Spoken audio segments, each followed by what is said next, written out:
Hello, and thank you for tuning in for our September virtual medium format meetup with Hasselblad. My name is Emmy, joining you from the New York area. I'd like to welcome all of our listeners today. Just a little housekeeping before we get started. There will be a Q&A at the end of the webinar, so if you have any questions for our artists today, you could post them in the question pane in the control panel. I'm excited to be talking to photographer Patty Carroll today. Patty has been known for her highly intense saturated color photographs since the 1970s. After teaching photography for many years, she delights viewers with her playful critique of home and excess in Anonymous Women, a 4-part series of heads draped, reconstructed, and domestic demise of studio installations made for the camera, addressing women and their complicated relationships with domesticity. The series has been exhibited internationally, has won multiple awards, and acknowledged as one of Photolucida's top 50 in 2014 and in 2017, and has been featured in prestigious blogs and international magazines, such as the Huffington Post, the BJP in Britain, and the New York Times Lens blog, and many others. Thank you for joining us today, Patty. Let's see if I can find you. Hi. So to start off, where are you speaking to us from, Patty? Well, I'm actually in Kansas City right now. I split my time between Chicago and Kansas City. Because as this relates to my work, my domestic status, my husband took a temporary job in Kansas City 6 years ago, and it was supposed to be for 18 months. So I still go back and forth between these two locations. And all of the work in this presentation is actually done in Chicago. So. Oh, wonderful. Yeah. All right. So without further ado, we'll take a look at some of your work. This is Anonymous Women Head Series. It's one of your more earlier works. Could you tell us about this series and how it got started? Yeah, it started when we were living in London, and even though I was teaching photography, which I had done full-time in the United States for years, no one really knew me, and I was kept being called Mrs. Jones, which is my name, but it was kind of a shock, and I kind of went through a little identity crisis thinking about how women are always known through their domestic status. And so I started making this series with objects and domestic things over the front of a woman's head. So you never really saw her eyes. You just kind of knew her through this stuff, this domestic stuff. And now, who did you look for inspiration back then? Well, because we were living in Europe, I was really looking at a lot of traditional painting and sculpture in museums, etc. And my favorites are always the white marble statues. And so when I started this process, I thought about making my woman more white, like the marble statues. So we painted her with clown white. And the other influences have always been my favorites of the surrealists. So there's a little bit of surreal quality in these pictures also, I think. Definitely. And now at this time you were shooting with the Hasselblad 500 CM, and I've heard you've been using this since you were in college. So Go ahead. Oh, so most people, when they buy their first Hasselblad, they seem to have a special story behind it. Would you be able to share yours? Sure. Actually, I started using it. I got it as a graduation present when I finished graduate school. So it was like I was graduating from 35 millimeter and Leicas into the big world of medium photography. And I dragged my dad to a camera store and I said, this is what I want. I want a Hasselblad. And, you know, he he went, "It's really expensive. Are you kidding?" And I'm like, "Yes, I really need this." And he bought it for me, and I used it for the next 30 years constantly. So, That's amazing. And then you transitioned into the Anonymous Women Draped series. How did you actually get started with this series, and what was the message behind it? well, when we returned from London back to the United States, we bought a 1950s ranch house, and I was, and we had to buy this house. I had to have this house because it had the original 1950s pink kitchen, and everything was pink. The stove, the oven, the sink, everything. And so it was kind of the ideal house I never had as a kid. And so I went about making this house into this mythological 50s perfect household.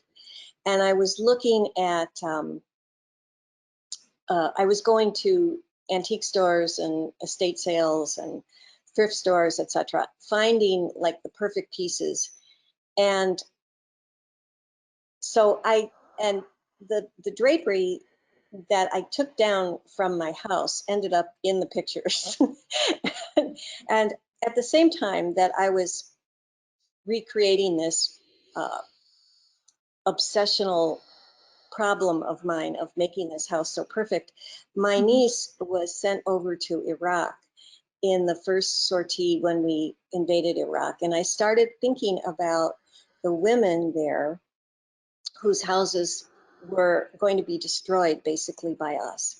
And so I found it very ironic that my obsession with making this beautiful, safe, warm environment would be the opposite for them. And so I just thought about women hiding in their homes. And so the drapery became that symbolic gesture to them in a way.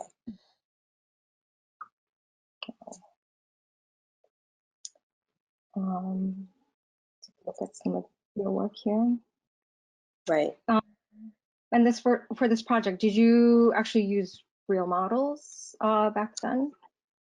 I did, yes. I was using real women, and mostly it was whoever happened to be around that day. Usually it was my studio assistant who would be behind there, and someone who would not become claustrophobic. Although we did not take a long time to make these particular pictures, I did spend time, setting them up with a prop or whatever. So the idea was not that they're of specific people, but rather they're types of people. So it didn't matter who was under the drapery, except that it was a woman. That makes any sense to you? No, definitely. And as we move along from this series to your present series, it seems you opted for mannequins instead of using real women or models. What was your idea behind this?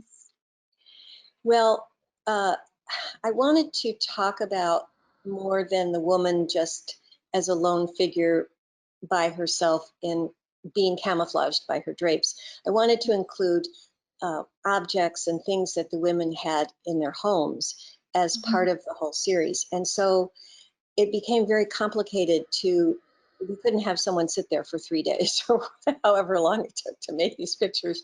So there was the practical aspect of using a mannequin, but also the pictures became more like stories. And so using a mannequin also was a way of it becoming a little more to the imaginary, a little more symbolic of a story well told, but not reality. So that was also why we used mannequins.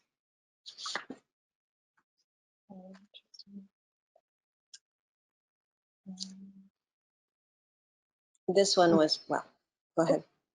Oh, sure, go ahead. Well, this one, it's called Golden Girl, and I was really mad at Trump at that moment that we made this. This was a later picture, and so we found a toilet and painted it gold and painted everything gold.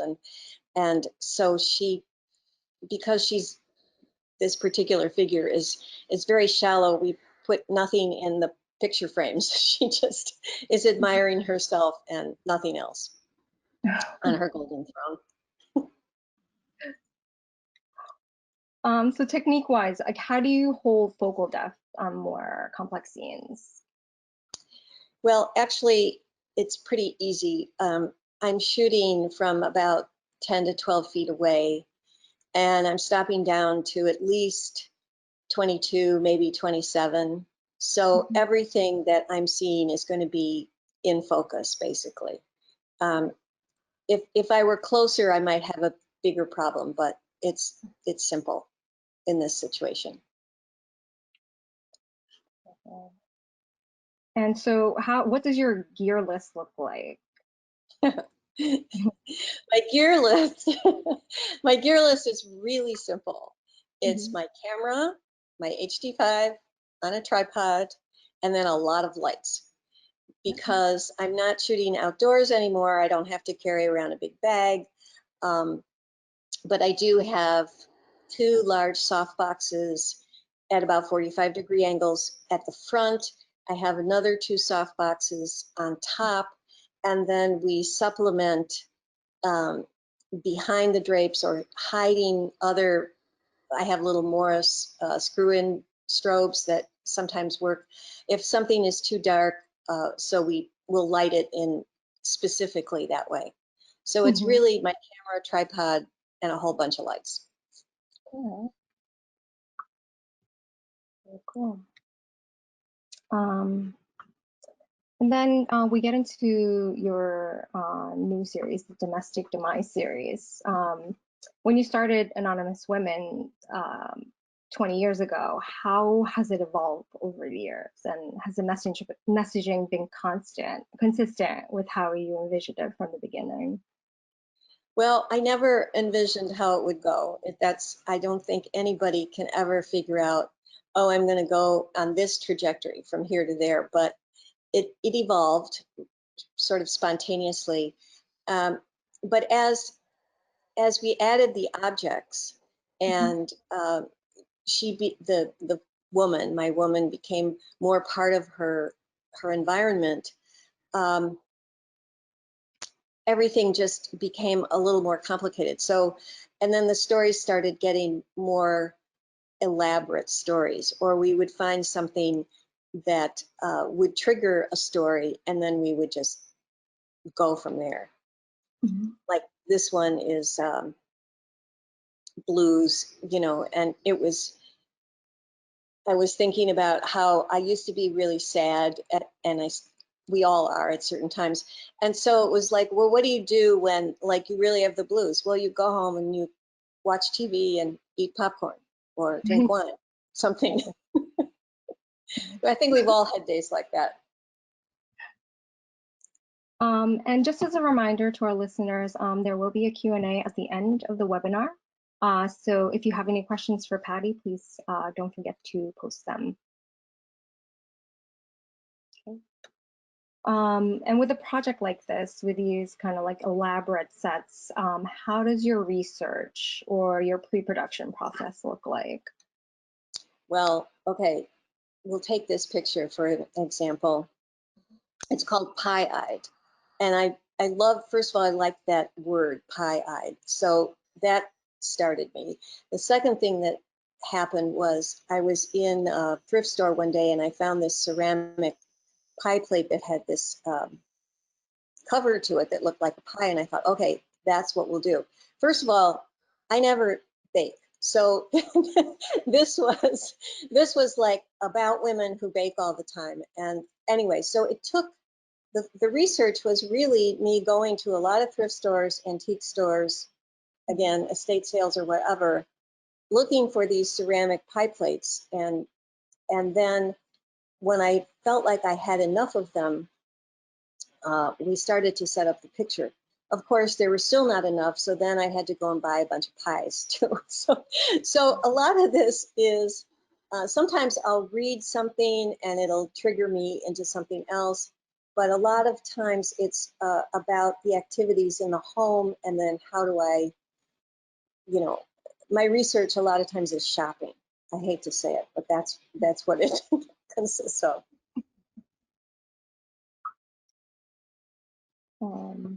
The other thing, by the way, that's really influential in these pictures is I really like movies from the 1950s, 60s, 70s, where the colors are very saturated, and there are these kind of, well, in the 50s movies, there were always fantasy scenes of somebody going off into, you know, some never, never land. And so a lot of this is takes from that, and the pictures are, since they're not real, but they're not really fake either, they're kind of somewhere in between, and a lot of those movies have a lot of influence that way too for this project. And could you tell us a little story about this image? Oh yeah, this one. I'm glad you asked that. This one is personal to me. First of all, during the pandemic, I think we're all sick of being at home and doing dishes and cooking and doing all the things we have to do at home. But when I went off to college, my freshman year, and then I came back at Thanksgiving, and I noticed that my mother had bought a dishwasher. And I was like, you bought a dishwasher? My God, why? And she was like, well, you left. What else was I going to do? So, so this picture is really about, you know, the joy and problems of washing dishes constantly. Definitely. I definitely have that issue too. And how long does it take you to work on these photographs, one photograph? Right. Well, it takes, the shortest time we've ever made a picture is 1 day, but that was because we had everything ready to go. I had a clear, even sketch of what I wanted it to look like, but that is not typical. So these pictures generally take 2, maybe 3, 4 days. Sometimes some of them have even taken 5 days of like fiddling around. This particular picture took a long time because we had to hang all the fake fruit and the plates, etc., with fishing line, and then get it just right and have it stop spinning and and not have things crash on us. Anyway, so then after the couple of days of setting it up, then I had another several hours of taking the fishing line out in Photoshop so that the joke was, you know, complete in a way. So these pictures can take a long time. And it comes out amazing. So right. Thank you. These are some of the other looks. And because you worked on, you know, many images, and this is only a fraction of what we're, you know, showing, do you work on one photograph at a time, or do you have like, did you work on multiple sets?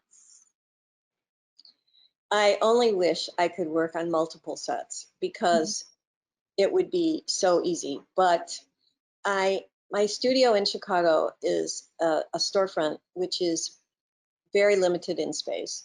So we have set up a 8 by 8 foot background with 4 foot walls, 8 by 4 foot walls, and everything is done in that. So I can only work on one at a time because of space limitations, and probably concentration too, because if we have, I mean, we have a lot of mannequin parts sitting around the studio. And I have a very large garage full of bins of fabric and junk, basically. So one at a time, that's it.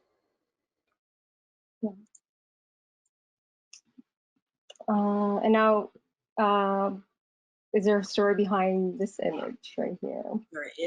There is a story behind this image. first of all, the way I decided I wanted to do this was I felt like we were all getting way too much news all the time from every source possible. You know, I mean, we're all just shockingly inundated with constant news from, you know, the internet and newspapers and magazines and TV and direct messaging and Facebook and you name it, we're getting news from it. But it also relates to my family, because when I was growing up, I was literally inundated with newspapers because my family owned a suburban newspaper chain. Oh.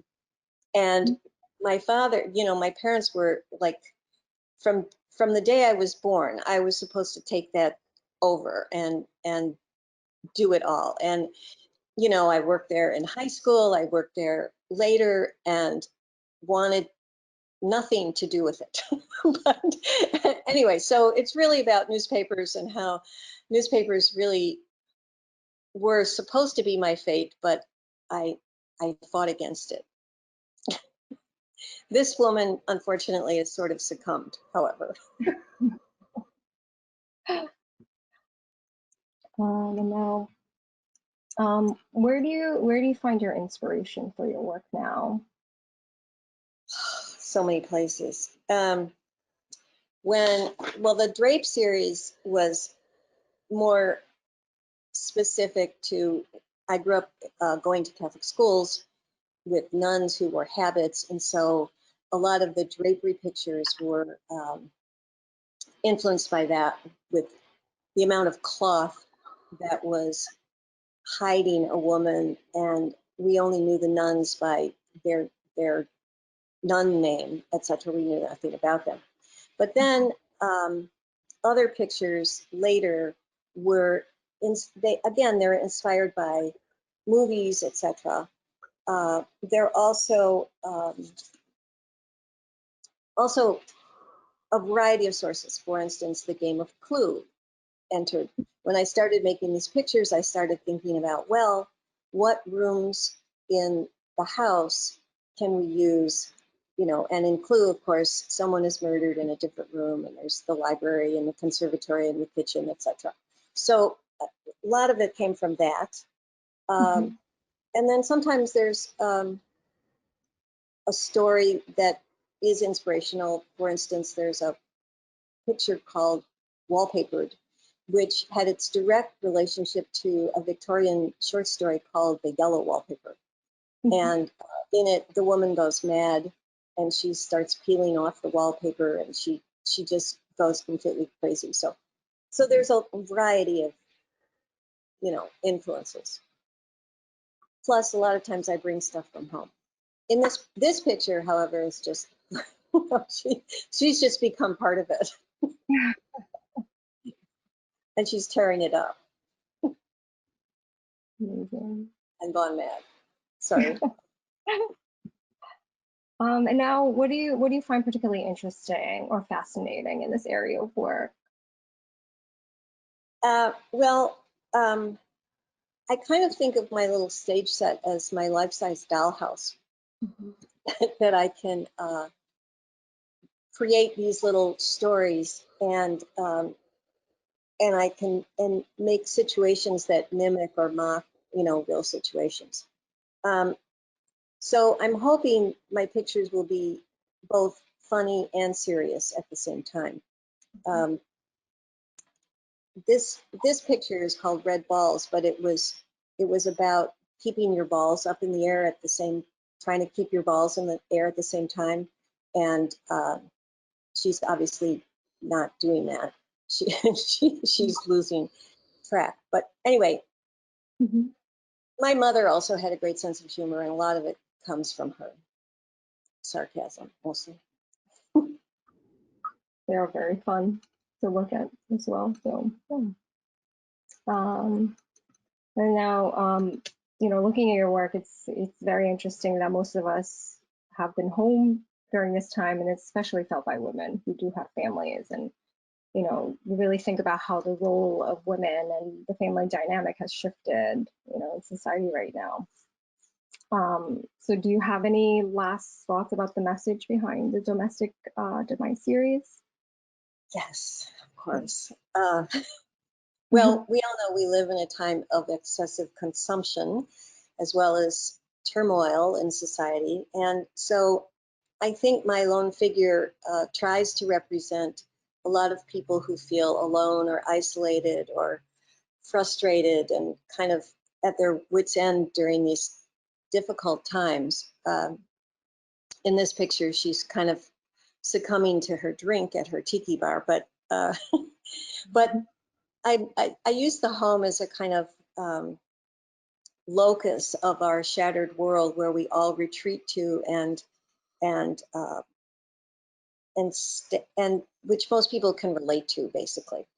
The other thing is I really want my pictures to be accessible to a lot of people who are not just part of like the elite art world or something like that.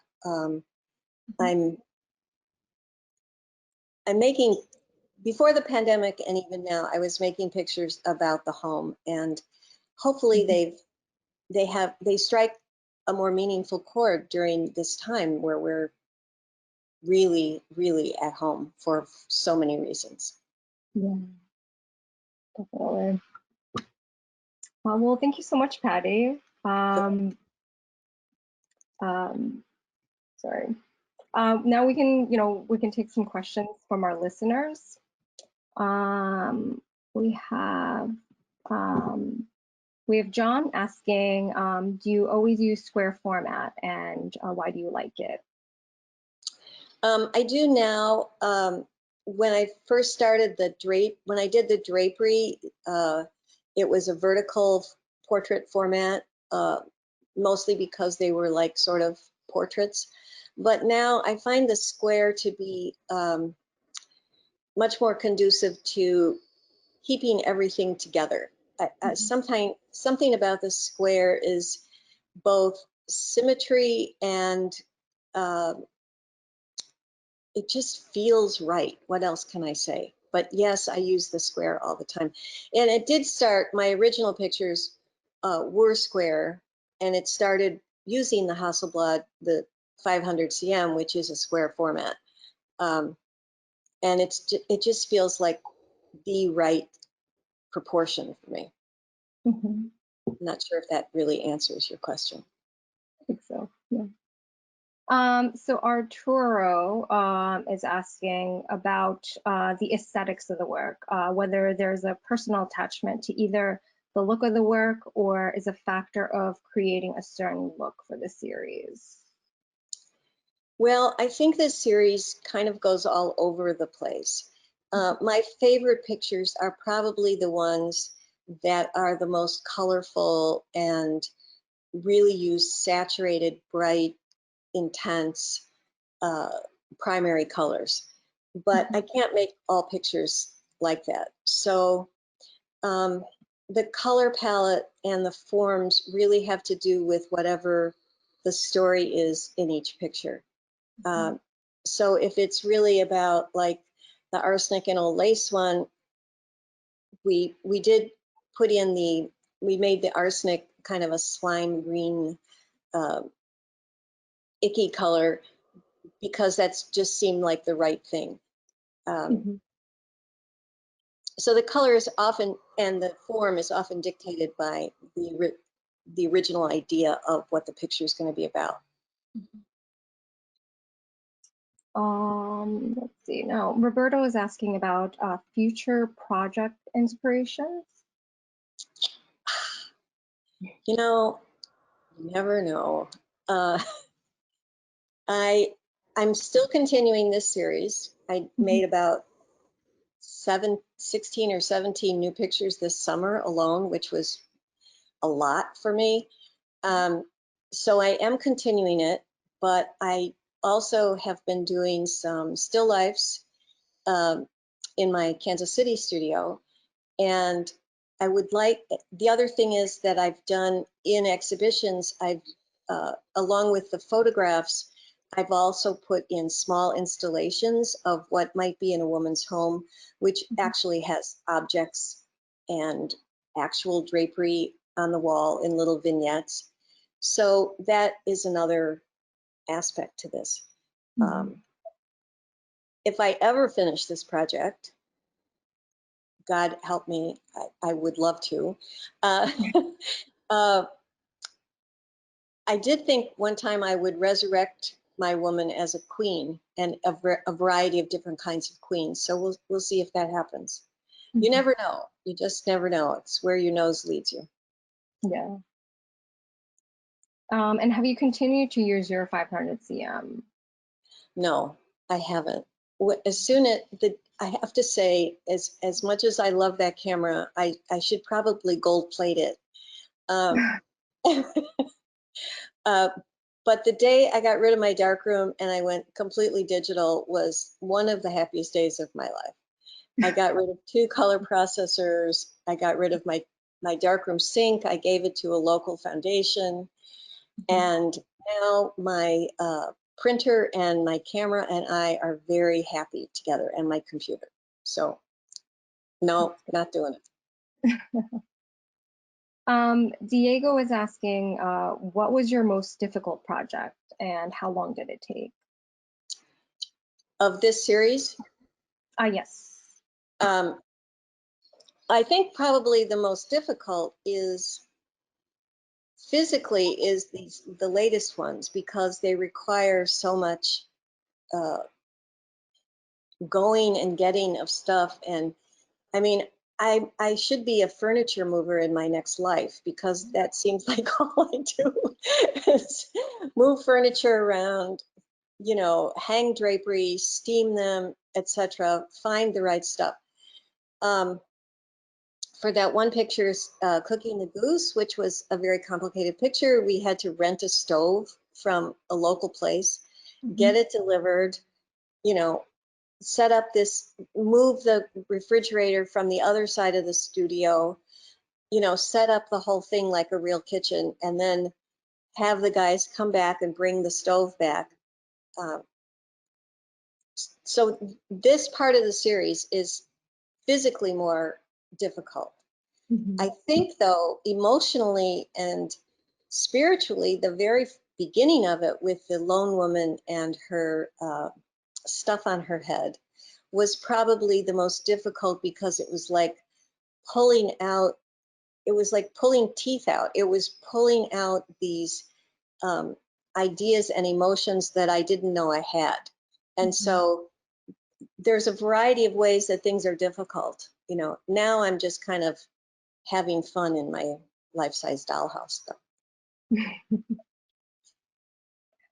I have a question here, just a few more. Are you influenced by others, say famous photographers in a way? For example, how you use colors in your photographs? Yes and no. I think I'm more influenced by painters or other kinds of artists. There's so many photographers' work that I love, particularly, this is going to sound weird, but particularly documentary photography, with the opposite of what this is. This is kind of in a world that's semi-real and semi-fiction. And, you know, one of my favorite photographers is still Walker Evans. You know, and Gary Winogrand was one of my teachers. And so I absolutely adore those pictures. But do they have a direct influence? I'm not sure, really. I just like a lot of different things. I hope that answers some of it. And how do the contrasts between Kansas City and Chicago affect your work and your working methods? Okay, well, actually, it's been, it's kind of nice in a way, because I do all, like I said, I do all of the women narratives in Chicago. But when I come here to Kansas City, I've just been working on a series of smaller still lifes. So I kind of divide my brain into 2 places. But at the same time, having a break from making the women pictures lets me have ideas and find other sources of things that I wouldn't when I'm right on top of it. So it's kind of like, you know, when you're working really hard, the best thing you can do is, you know, take a nap for 5 minutes and let it all just kind of sink in, or the end of a yoga class where you get to have just shavasana, which is just not not doing anything. So it kind of helps me in both ways, that I have a break and then I can go back to it fully. So it's working out pretty well so far. Great. And now I have a question from Danielle. Do you ever decide halfway through setting up that you don't like an idea and just go in a completely different direction? Yes, I do. The picture that is on the front of my book, by the way, here's my book, Domestic Demise, which was the Mad Mauve picture we saw earlier. It started out as a picture about upholstery. We upholstered the background, we wanted to upholster everything in it, and nothing was working. And so suddenly we draped everything. It's just like halfway through, we just stopped and went a whole different way. So that often happens. Or I'll get in the middle of a picture and things are not working right. And so we'll take a whole bunch of stuff out and put a whole bunch of other stuff in until it starts to gel. By the way, when it does start to really starting to become a picture, that's when the digital camera makes such a difference, because we'll take the picture, look at it on the computer, go back, fiddle with some things, change the lighting, change where objects are. And we might do that 10, 20 times before we actually end up with the right picture. So that's another reason why it takes so long. Let me see. How much post-processing do you have to do to get these, these pop, these really colorful images? Well, it depends on the picture. For the most part, not much. I will do color correction, fix the shadows maybe. On that picture that I talked about earlier with the flying food, if there's a whole bunch of fishing line or something that's distracting, I will go back in and take that out, because it just does not add to the picture, and there's no other physical way of making a picture. I try and do everything I can ahead of time so that I don't have to do a lot of post-production, which drives every assistant I've ever had completely nuts. Like, oh, you can take that out in post. And I'm like, no, let's do this right the first time. So we have to do a lot of steaming, and like the picture here where she's got this wig on and pink curlers. We actually used pink curlers and we used a bright pink wig. So it's not, I try not to do much in post-production, but of course, you never know, what it needs. And also, printing is different than what it looks like on screen. So I'll have to fiddle around that way too. Well, thank you to our listeners for all the questions. And thank you, Patty, for joining us and sharing your work. If you found her work interesting, give her a follow on Instagram at Patty Photosnaps, and her website, pattycarroll.com. And more importantly, her new monograph, Anonymous Women, Domestic Demise, is available from Ain't Bad Books, and the link is in the chat section. And if you missed a part of this webinar, a recorded version will be available to you on our YouTube channel. Also, we'd love to hear from our listeners. There will be a survey at the end of the webinar, and we would love to hear your feedback on future webinars. And we hope you'll join us for our next one. Have a great day, everyone. Thank you. So Bye. much. Bye.